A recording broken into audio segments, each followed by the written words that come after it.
அஸ்ஸலாமு அலைக்கும் வரஹ்மத்துல்லாஹி வபரகாத்துஹு. அன்புடைய சகோதரர்களே, இன்றைக்கி தமிழ்நாடு முஸ்லீம் சமூகத்தை பார்த்தோம்னா பெரும்பாலான ஆண்கள் வெளிநாடுகளில் போய் வேலை செய்கிறாங்க, பணம் சம்பாதிக்கிறதுக்காக போகிறாங்க. அது தவறு இல்லை. ஆனால் குழந்தைங்களை யார் வளர்க்குறாங்க? ஒரு குழந்தை அதிக நேரம் யாரோட இருக்குது? அம்மாவோட தான்.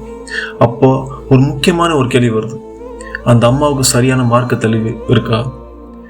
இஸ்லாமிய வழிகாட்டுதல் இருக்கா? அது இல்லைன்னா நம்ம குழந்தைங்க எந்த வழியில் வளருவாங்க? இன்றைய மிகப்பெரிய சவால்னா என்னன்னாக்க மொபைல். இன்றைக்கி ஒவ்வொரு குழந்தை கையிலையும் மொபைல் இருக்குது. ஆனால் அந்த குழந்தை அந்த மொபைல் எப்படி பயன்படுத்துது? இன்ஸ்டாகிராம் ரீல்ஸு, ஃபேஸ்புக், வாட்ஸ்அப், இந்த ஒரு சிறிய ஃபோன் மூலமாக முழு உலகத்தோட நல்லதும் கெட்டதும் ஒரே நேரத்தில் குழந்தைங்க கையில் வருது.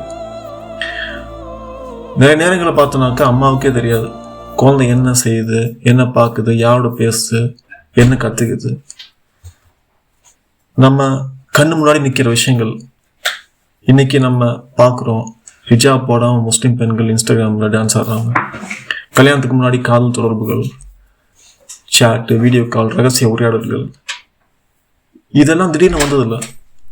இதெல்லாம் கண்காணிப்பு இல்லாமல், வழிகாட்டுதல் இல்லாமல், மார்க்க அறிவு இல்லாமல் வளர்ந்தோட விளைவு தான் இதுவெல்லாம்.